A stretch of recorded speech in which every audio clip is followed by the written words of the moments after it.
Yo, what's up mga kabumbrum? Fast vlog lang tayo dahil may dumating na TOR 200 sa showroom natin sa UCM Laguna. At baka may bumili po agad nito. Oh my God! Wow! So tara mga kabumbrum, pag-usapan natin ang kanyang specs.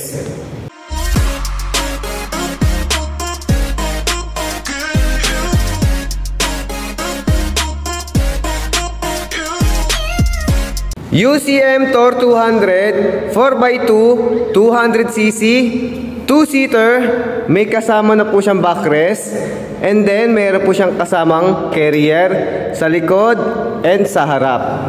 Sa steering naman, mayroon po tayong makikita ditong panel gauge.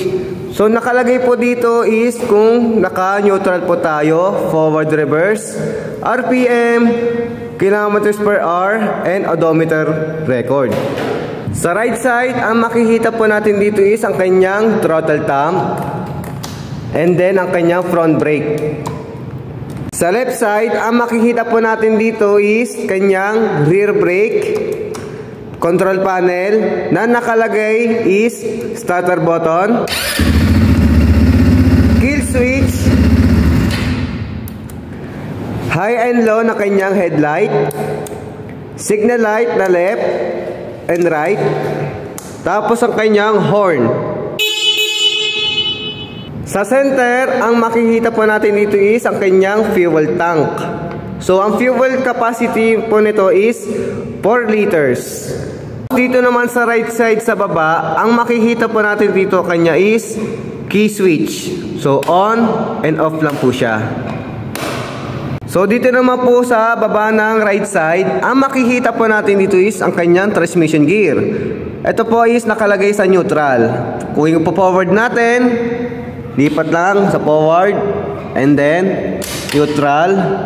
Meron din po siyang reverse. Yan. Balik din sa neutral. Yun. Sa likod naman, ang makikita po natin dito is ang kanyang disc brake, shock, muffler, stoplight, and then meron po tayo ditong nakaabang na lagayan ng tow ball or panghila ng trailer. So ayan.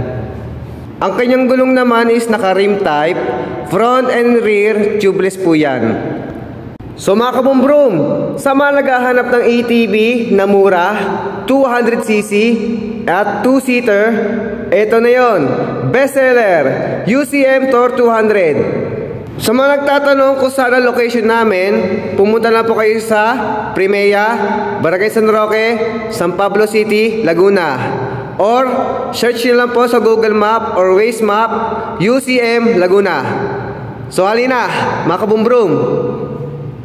That's why it's you and me buying each other drinks back at the bar, thick as thieves, stealing these little sips, doing our best to make the best of the worst of it.